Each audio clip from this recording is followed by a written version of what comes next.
Здравствуйте! В эфире программа «Фрагменты нашей истории». В этом выпуске мы поговорим об истории храма Тхабайерды. Гость нашей программы – заместитель директора археологического центра имени Евгения Крупнова Умалат Гадеев. Умалат, здравствуйте! Здравствуйте! Храм Тхабайерды, наверное, самый известный из всех древних ингушских храмов, считается также древнейшим христианским храмом России. Вообще говоря о вопросе датировки храма, вот с этого хотелось бы начать. Когда был построен храм Тхабайерды? Ну, это самый главный и актуальный вопрос вокруг этого памятника. Дискуссии, связанные с проблемой первоначального строительства храма Тхабайерды, начались еще в XIX веке, когда на этом храме работал известный археолог Всеволод Миллер, проводивший здесь основательные исследования. И разбирая вопрос о датировке храма Тхабайерды, он как раз обратился к Бакрадзе, это был грузинский специалист, который занимался древнегрузинской письменностью. В ответном письме Миллеру Бакрадзе писал, что он считает возможно, что храм может быть отнесен к 830 году. Да, это получается у нас первый, третий... 9 век. 9 век.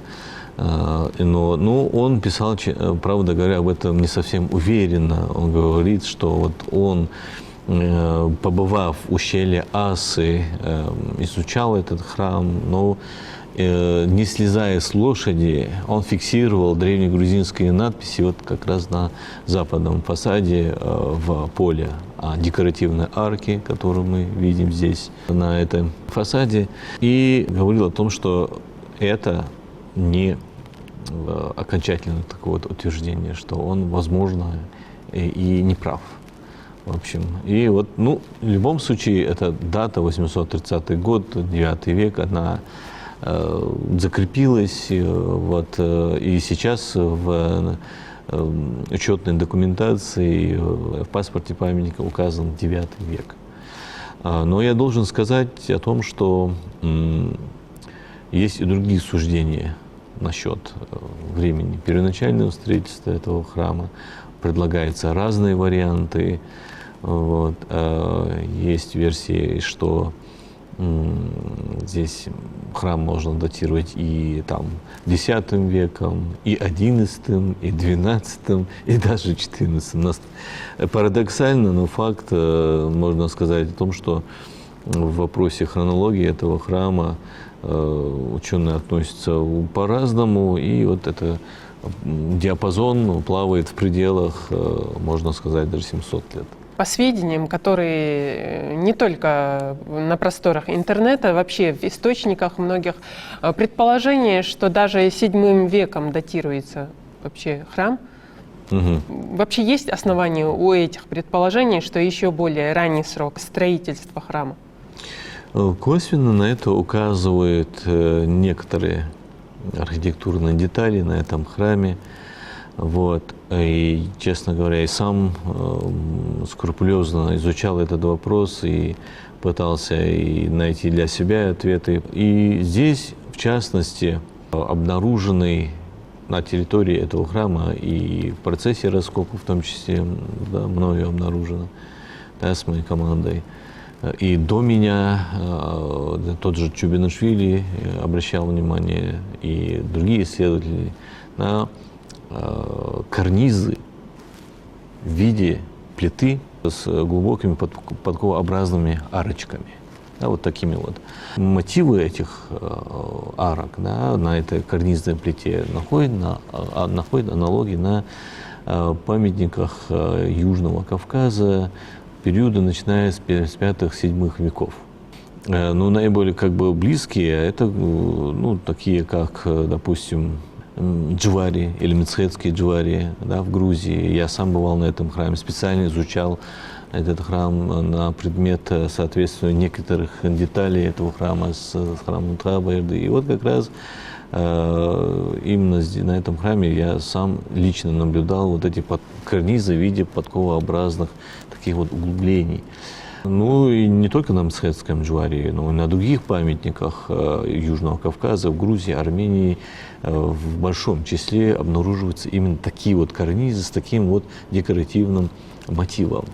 Умалат, Вот вот эти вот детали, о которых вы говорите, особенности архитектурного оформления, это стили, которые, ну, характерны для определенного времени, и благодаря тому, что они применялись в определенное время на тех же храмах в Грузии, Армении, можно говорить, да, об определенных сроках. Конечно же, каждый элемент, в том числе и декоративный, его стиль, мотивы, они характерны действительно для определенного периода времени. А вот в своем развитии они претерпевают, можно сказать, формальные изменения, в том числе. И на это тоже надо обращать внимание. Мы только что сказали, что в основе, да, вот этот период, да, 6-7 век, он характерен тем, что на храмах этого времени, на христианских храмах этого времени, в Грузии, в Армении, именно вот эти карнизы с глубокими такими подковообразными углублениями, арочками, он очень характерен. В последующем этот мотив как бы в целом отмирает на памятниках христианства Южного Кавказа. Но встречается, да, может быть, не так часто, как в предыдущие периоды, но встречается. Ну, у нас были дискуссии с коллегами по этому поводу, и с российскими коллегами, и исследователями из Москвы, из других регионов. На международных научных площадках храм Тхаба-Эрды, он привлекает внимание. Это действительно такой центральный памятник. И не зря еще в феврале 1995 года указом президента Российской Федерации Тхаба-Эрды получил статус объекта федерального значения, и этому есть все основания. Вот. Поэтому памятник и раньше привлекал внимание, и сегодня привлекает внимание. И как раз-таки связанные с осмыслением храма, вопросы первоначального строительства храма, там, строительной истории, эти вопросы все актуальны, и ученые ставят их перед собой, и мы часто это обсуждаем. Как раз-таки то, о чем мы только что говорили, именно о ранних деталях на этом храме, которые, ну, есть, присутствуют. Официально принятая датировка храма – это 9 век, да? Да, официальная дата – это 9 век, и эту дату обосновал Георгий Чуминашвили. Это был крупнейший специалист в области искусства, архитектуры, да, южного, грузинского, Грузии, Армении, вообще в целом по Кавказу. Солидный специалист, и он основательно поработал над храмом Тхаба-Эрды как раз предвоенные годы, да, это начало 40-х годов. В общем, и должен сказать, что наиболее такая авторитетная оценка, наиболее полное раскрытие этого храма, его истории, строительной и иной, сделал, конечно же, Георгий Чуминашвили. И вот как раз благодаря его изысканиям, благодаря его исследованиям, как раз была установлена вот эта вот дата. Да, но я должен сказать, еще раз подчеркнуть, что некоторые исследователи не согласны с этой датой. Да. Ваше мнение по этому поводу какое, Умалат? Я и в своих научных публикациях, и на международных научных форумах, в своей монографии 2011 года говорил о том, что я в целом придерживаюсь концепции, выдвинутой Чуминашвили. Да, это 8, 9 или 9 век, вот на этом.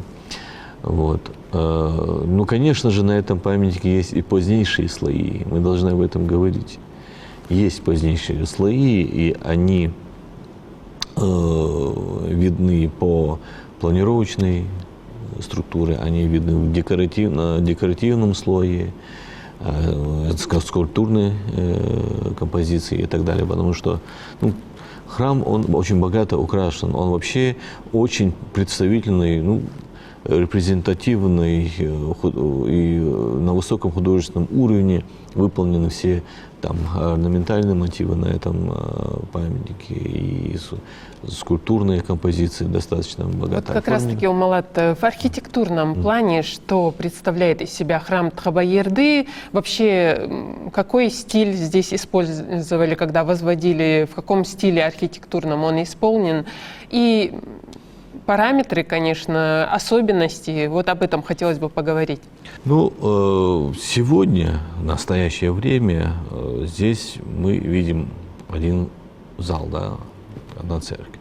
И это базилика, да, это постройка базиличного плана. Да. Но изначально и в процессе своей строительной эволюции он претерпел, конечно же, большие изменения.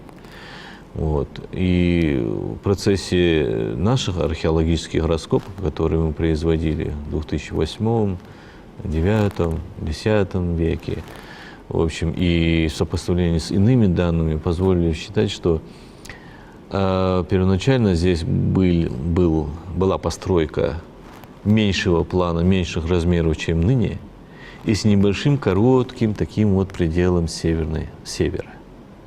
Вот. Это, насколько видно сейчас, по имеющимся источникам, материалам, именно храм Тхабаерды был таков на самом начале, можно сказать, своего пути, своей жизни. Вот. В последующем, ну, скорее в процессе развития храма, развития увеличения количества прихожан, была необходимость в реконструкции, в расширении. И с южной стороны храма Тхабаерды примкнули две капеллы, две небольшие вот постройки с алтарем там, и так далее, и так далее. Вот. Таким образом, храм стал достаточно крупный. Вот. И для этого времени это действительно один из крупнейших памятников христианства на Северном Кавказе. Один из. Вот. И таким образом, в процессе своей строительной эволюции храм стал так называемой трехцерковной базиликой. То есть вот в центре стоит объем, вот, и вокруг с севера, с запада, с юга здесь обходы, которые объединяют боковые церкви, боковые залы. В общем, и таким образом храм стал трехцерковной базиликой. Но это термин, который очень активно применяется в науке, в частности, по вопросам, связанным с кавказской культовой архитектурой. И вот таким вот образом в период где-то в 11, там, 12, 11, 13 века храм приобрел несколько такой иной план. И впоследствии, ну, примерно, наверное, это где-то, может быть, после 13 века, после 14 века, видимо, произошли какие-то катаклизмы, в результате чего храм был основательно разрушен. Архитекторы зодчие 15-16 веков, насколько это видно по тем или иным строительным приемам на этом памятнике, местным зодчим был сохранен один главный центральный зал. Умалат, можно ли предполагать, 13-14 век – это как раз-таки время нашествия кочевых племен, да, на Кавказ, набегов кочевников, что в результате вот этих событий пострадал храм? Ну, насколько видно по источникам, то кочевники в Горную Ингушетию не проникали, да, во всяком случае, вглубь. То есть другие причины, да? Да. И, скорее всего, это было связано с землетрясением. И землетрясением они в горной части Кавказа случались, и в тот период, в частности, и в некоторых письменных источниках, да, грузинских и других, отмечается, что вот такие вот сильные землетрясения в горной части Кавказа, вообще на Кавказе в целом, случались, и что они приводили к серьезным последствиям, в частности, для архитектурных построек. Вот, происходили обрушения, разрушения, деформации стен и так далее. А сведения касательно реконструкции храма, вот как раз-таки спустя там век-два после разрушения, откуда они, Умалат, как они, эти сведения были выявлены вообще? Ну, касаемо перестроек, активных строительных работ, которые происходили на храме, то здесь нужно говорить о том, что, допустим, в письменных источниках Грузии таких данных нет. Но вот в преданиях ингушей они сохранились. И очень часто можно читать, слышать о том, что вот ингушские старожилы рассказывали о том, что вот Тхаб-Эрды был построен при царице Тамаре, что вообще первоначальная дата постройки храма Тхаб-Эрды связана с царицей Тамар. Но это не так. Тут можно говорить о том, что при царице Тамаре на этом храме скорее производились очень активно работы по украшательству, по декоративной переделке, по восстановлению или укреплению храма. То есть очень серьезные такие вот работы, да, производились при ней. Мы знаем, что да, в эпоху царицы Тамары да, грузинское государство достигло больших высот и в экономике, и в политике, и в иных областях. И очень таки, часто письменным источником можно говорить о том, что именно в этот период грузинское государство сильно влияло на соседние области, регионы. Вот. И мы знаем, что и храм Тхаб-Эрды тоже, как бы можно сказать, связан с историей, да, нашей совместной историей с Грузией, будем так говорить, потому что ну, на этом памятнике очень много найдено надписей на грузинском языке, выполненных на камне. Затем псалтырь был найден на территории этого храма, также выполнен на древнегрузинском языке. Вот. Поэтому, что касается, как мы только что говорили, что касается сведений о да, серьезных ремонтных работах, это ну, для периода да, Средневековья, то это сведения можно черпать в преданиях. Исключительно вот в этих преданиях. И наше натурное обследование, конечно же, показывает. Ученые уже давно работают на этом памятнике и фиксировали вот эти вот перестройки, да, и вот эти этапы строительства. Умалат, если говорить конкретно о размерах, вот ширина, высота, вот эти параметры храма, каковы они? Ну, для различных ее архитектурных элементов они различные. В общем, современное здание, которое там стоит, там шириной около 8 метров, длиной чуть больше 16 метров. Высота этого здания, в высотах здания 10 метров. Вот мы, ну, во всяком случае, мы измеряли его специальным таким вот лазерным устройством. Довольно большая цифра. Да, и это очень достаточно просторно, крупных, можно сказать, это крупный храм. Да, и для своего времени, еще раз повторюсь, это был достаточно значительным храмом, вместе, если говорить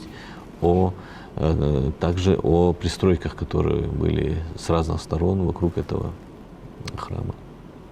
Умалат, географическое расположение храма, вообще выбор местности, чем он был обусловлен, что можно сказать о расположении храма вообще?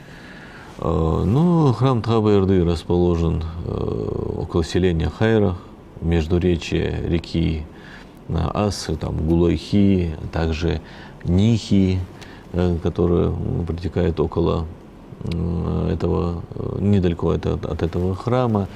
И место такое вот хорошее, просторное, и отсюда открывается прекрасный вид на Асинскую котловину, на соседние башенные архитектурные поселения.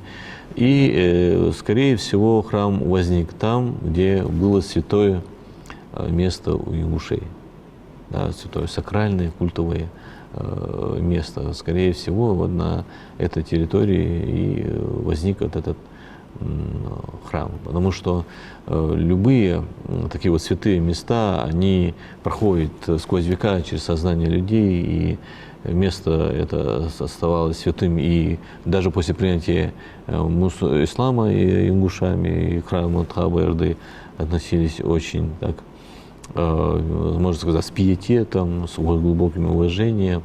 Вот. Поэтому вот, я считаю, что храм возник именно на сакральном для ингушей месте. Умалат, значение названия. Вообще здесь нет единого мнения, до сих пор эти споры не утихают. Несколько версий таких. Что вам известно о значении названия храма? Ну, это уже тоже, может быть, второй по актуальности вопрос, который задается, который обсуждается. И, в общем, очень много вокруг этой проблемы дискуссий, обсуждений. Вот. Ну, если говорить об источниках XIX века, то все они единогласны в том, что перевод храма Тобя, по-ингушски Тобя Эрды, святого 2000 или 2000 святых. Тобя, это мы знаем, это 2000. Ерды, это Ерды святой. В общем, во всяком случае, со слов местных жителей об этом писал Гробовский в 1865 году. Миллер тот же переводит, опять же, разумеется, со слов местных жителей, да, что это храм 2000 святых. В общем, ряд других источников. В общем, но есть и другие версии, допустим, археолог Гамбашидзе Гиви Гайозович, прекрасный исследователь, который работал на этом храме, выдвигает свою трактовку. Название – это храм святого Фомы. Но он считает, что изначально храм назывался Фома Ерды, потом Тхома Ерды, и впоследствии это все эволюционировало в Тхоба Ерды. Это версия Гамбашидзе. Ну, есть еще и третья версия, что вот, ну, якобы храм расположен на плодородном таком вот участке земли, да, плодородный вот этот слой, по-ингушски, ну, якобы называется Тоа, в общем, Тобя Ерды, да, там, храм, который расположен на таком вот плодородном, благословенном, может быть, участке земли. Ну, есть еще версия, это уже как бы народная фантазия, что Тхаба-Эрды необходимо переводить как Тхаб-Ерды.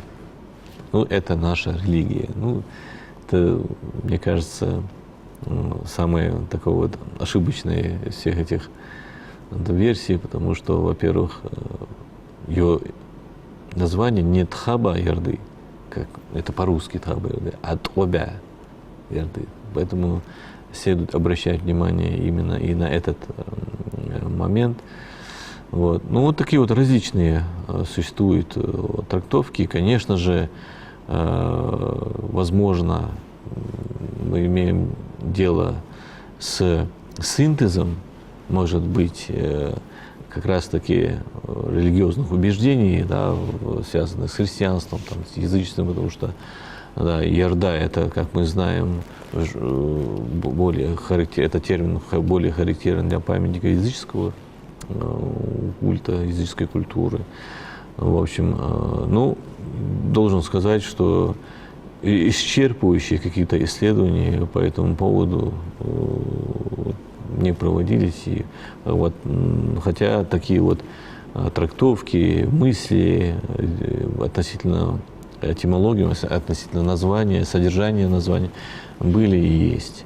В общем, ну, вот такие вот существуют гипотезы и версии, да, различных групп Вам, как исследователей. ученому, Умалат, который изучал и этот архитектурный памятник, не раз вы исследовали в ходе своей работы, часто соприкасаетесь вообще и со сведениями различными работали, и с источниками. Вам самому какая версия ближе? Кажется более такой верной? Я скорее соглашусь с тем, что это храм Тобя-Ерды. Тобя-Ерды, да. Хотя тут можно говорить и о том, что вот Тха, в ингушском, да, языке есть верховный бог в нашем языческом, один из таких вот, можно сказать, важных таких вот персон в религиозной языческой иерархии, будем так говорить. Вот, может быть, и это здесь можно обсуждать, и вот этот термин «тха», Бог, да, в языческом, в прошлом ингушей. Мы знаем, что он восседал на горе Казбек, это известное такое вот предание, да, что вот у него назвал 7 сыновей Юги, вот Тха восседал на Казбеке и со своей семьей там, и так далее. Может быть, переогласовка, трансформация этого названия может быть связана. Но и пока должен сказать о том, что вот, версия XIX века, будем так говорить, о котором говорил Горбовский, о котором говорил Миллер и другие исследователи со слов местных жителей, Обя-Ерды, скорее, может быть, это и храм 2000 святых. Мне кажется, что здесь одной из главных ролей должны выполнять как раз специалисты по языку, коим я не являюсь никак, поэтому я вынужден следовать за теми материалами, которые есть. Умалат, значение храма для нашего народа в прошлом, какую роль играл храм? То, что храм расположен в центральной части, да, в такой вот обширной долине, и то, что храм так богато украшен, и что он неоднократно в своей строительной истории перестраивался, украшался, и ингуши до последнего его сохраняли, говорит о том, что в создании ингушей этот храм занимал очень важное место. Я повторюсь, даже после принятия ислама, да, мусульманства, ингуши все равно сохраняли свое уважение, пиетет к этому храму. Вот. Ну и по некоторым данным здесь, помимо того, что это был религиозный объект, он также выполнял такую вот важную функцию общественной такой вот структуры. Здесь, по некоторым сведениям, восседал совет страны. В общем, здесь собирались старейшины из всех ингушских обществ. Здесь принимались какие-то законы внутреннего управления, вот, производились моления, жертвоприношения. Вот, и то, что этот храм занимал центральное важное место, вот об этом как раз и говорят источники. И можно говорить о том, что в сознании ингушей вообще храм занимал очень важное, а может быть и центральное место. Умалат, известно ли что-нибудь о том, как проходили различные обряды в храме? Вообще, кто следил за храмом? Тогда, вот в то время, как все это проходило? Есть ли какие-то сведения, может быть, из поколения в поколение сведения переданные какие-то, или научные, может быть, источники? Ну, исследователи, которые побывали на этом храме, можно сказать, впервые, тот же Штедер, затем Штедер в 1781 году, Энгельгард в 811, Миллер в 1886. Они говорят о том, что вокруг этого храма ежегодно происходит моление, и что сюда стекается в определенные дни народ, который возглавляет старейшина. И здесь же варят пиво, здесь же режут жертвенный скот, и всегда произносятся молитвы. Ну, разумеется, это делали старейшины. Вот. И, как правило, они просили о приплоде скота, о благоденствии, в общем. Вот. И вся эта церемония, она завершалась большим таким вот пиршеством.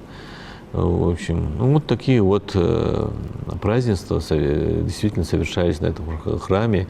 Еще, как я говорил, в период посещения этого храма Леонтием фон Штедером, в конце 18 века, в 1781 году, и Ингельгард, и другие, вот они описывают именно то, что здесь действительно происходили вот такие вот религиозные мероприятия, да, которые, ну, цели, которые понятны, да, они здесь просили о своих молитвах, о урожае, о здоровье для народа, в общем, благоденствие и так далее. Умалат, были ли постоянные служители в храме? Ну, касаемо позднего слоя, да, этого храма, позднего периода, будем так говорить, языческого, то по некоторым сведениям там действительно постоянно находились старики, да, старшие, представители старшего поколения. Вот. Касаемо древнего периода, то, разумеется, там, и христианство это предполагает, кто-то должен в любом случае быть на храме, руководить там культовыми мероприятиями, церемониалами. Мы можем, так сказать, предполагать и говорить о том, что, ну, исходя из параллелей, да, из параллелей в христианстве, говорит о том, что здесь, разумеется, такие люди были. Умалат, вообще, ну, вы отчасти сказали о том, что Штедер, Миллер проводили исследования. Вообще первое научное описание, когда и кем оно было сделано, первое научное исследование храма и дальнейшие исследования, что они вообще дали. Ну, мы не сможем все перечислить, но наиболее такие основательные исследования храма, начиная с первого. Но о храме было известно очень давно. Да, еще там с середины XVIII века, с начала второй половины XVIII века писали ученые-исследователи, путешественники о том, что там в горах, там в Галгае расположен там такой вот храм, что там какие-то эти стоят, скульптуры, истуканы и так далее. В письменных источниках было известно, но первым таким вот основательным исследованием можно связывать с именем, конечно же, Леонтия фон Штедера, который хоть и не так подробно в деталях там описывал, как последующие специалисты, но тем не менее он описал впервые этот храм, сделал самое главное — зарисовку его фасадов. Вот. И вот благодаря ему, можно сказать, открылась такая вот важная веха в истории изучения этого памятника. Ну, в последующем, конечно же, работал тот же, как мы говорили, Ингельгард в 1811 году, который выполнил план, сделал план этого памятника, сделал его описание, значит, и так далее, продольные, поперечные разрезы. Ну, в общем, работы Ингельгарда были куда более основательные. Вот. Но в последующем наиболее такое крупное исследование, если говорим об этом, конечно же, Всеволод Миллер, который помимо того, что выполнил свой план этого памятника, описание, но предпринял такие вот предварительные, можно сказать, такие раскопочные работы. И он описывает в своем труде о том, что он как бы работал на склепе около храма Тхаба-Эрды, и что местное население говорило ему, что там хранятся кости великанов, и что это чудотворные кости. В период засухи и отсутствия урожая, то эти кости, точнее берцовая даже кость, извлекалась из этого склепа, затем помещалась в ближайший водоем, и якобы после этого начинался активный сезон дождей. Вот. Ну вот Миллер как раз и рассказывает об этом.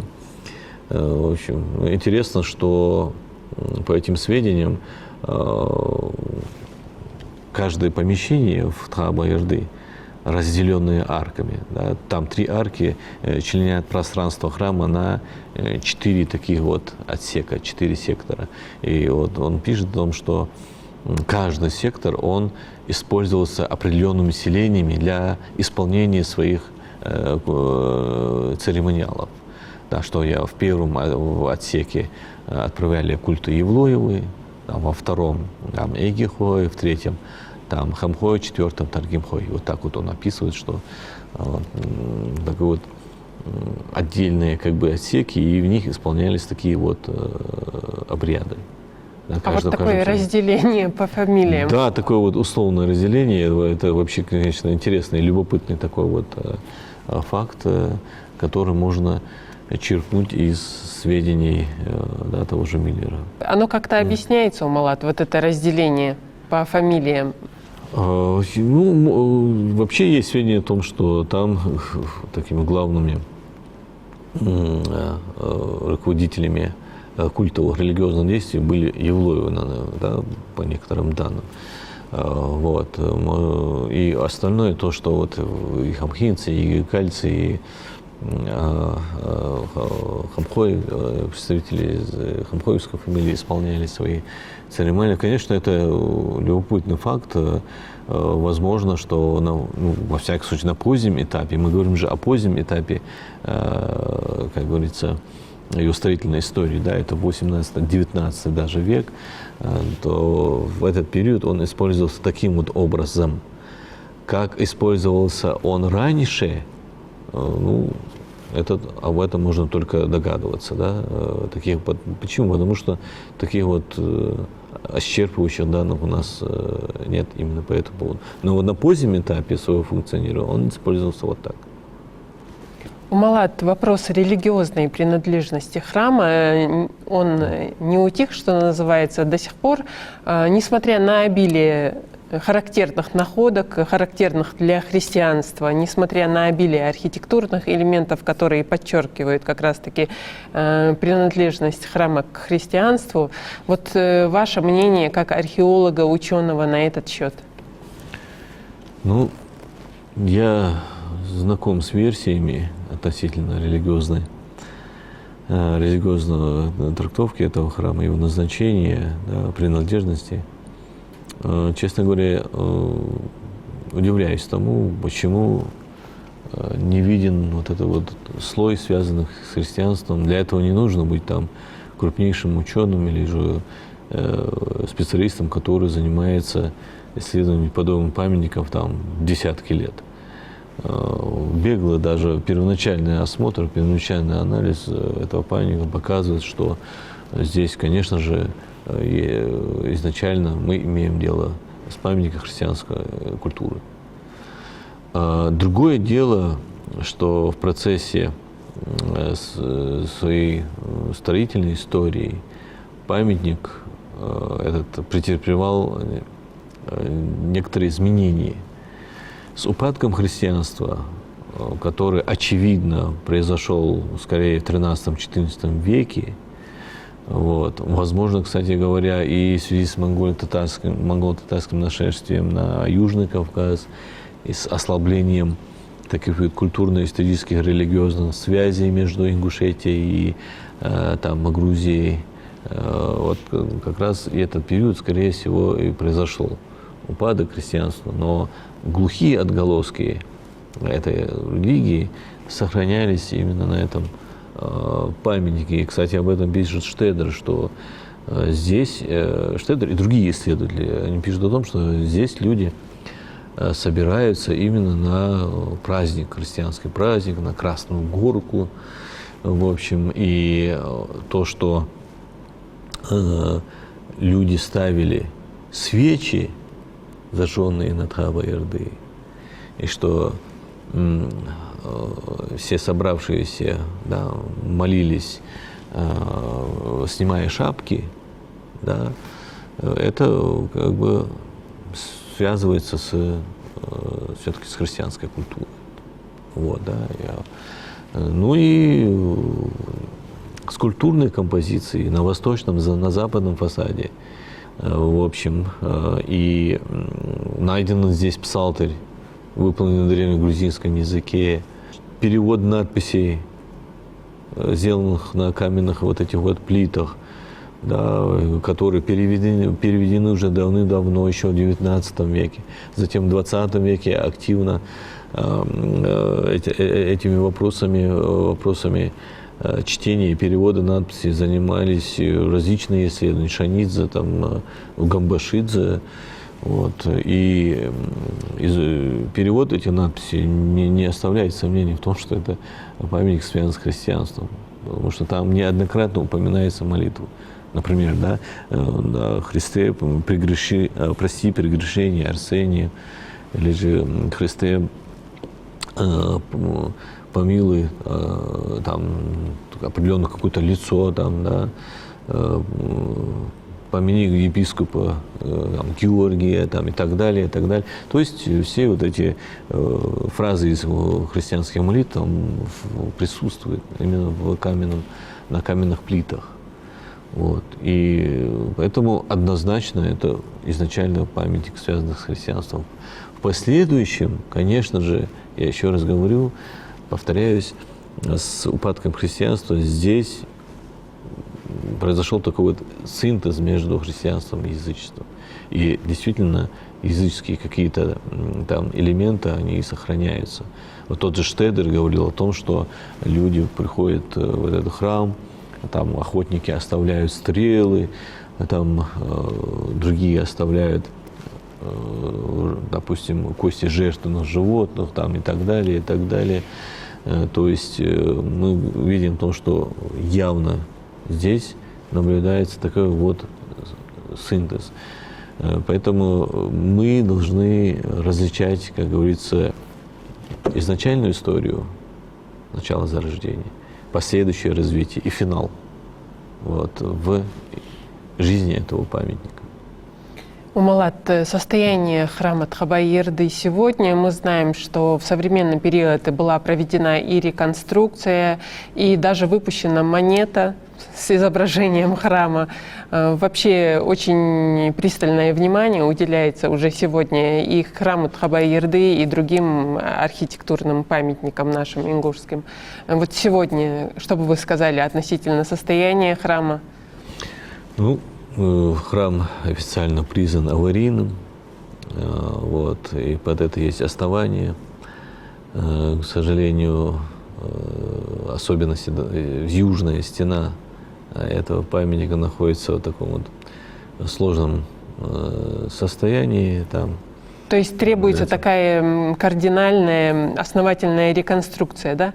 Конечно, памятник надо спасать. И я должен сказать, что даже когда мы работали в 2008, 2009, 2010, 2011, 4-5 полевых сезонов мы работали на этом храме, проводя археологические исследования, архитектурные, затем проводили исследования по установлению возраста этого памятника путем изучения раствора, штукатурки этого памятника. Кстати, такой вот пытались мы применить пилотный такой вот прием. Дело в том, что, к сожалению, в настоящее время не разработана методика датировки по раствору, и мы пытались это восполнить этот пробел во взаимосвязи с Институтом географии Российской академии наук, там, с научными центрами Европы, с Центром прикладных изотопных исследований Университета Джорджии в США. В общем, так и вот. И была получена предварительная дата, но она была широкая, там 9-12 века опять. Вот, поэтому работу мы производили здесь разные. И вот тогда, в 2008-2009, на имеющихся трещинах на южном фасаде мы поставили маячки, да, на основе гипса, там, на основе других материалов. И вот через год мы наблюдали, что трещина увеличивается. То есть происходят такие вот деструктивные процессы, стена разрушается, в общем. И в целом храм, конечно же, находится в сложном состоянии. Памятник необходимо, конечно же, срочно спасать, производить здесь там, ремонтно-восстановительные иные работы, ну, с предварительным археологическим исследованием. Посмотрим, будем ожидать. Вопрос времени. Да. Умалат, наша программа подходит к концу. Мы благодарим вас за участие, за интересную беседу. Спасибо. Также благодарим за внимание наших зрителей. Напоминаем, что в этом выпуске мы говорили об истории храма Тхабайырды. Спасибо, что были с нами. Всего вам доброго.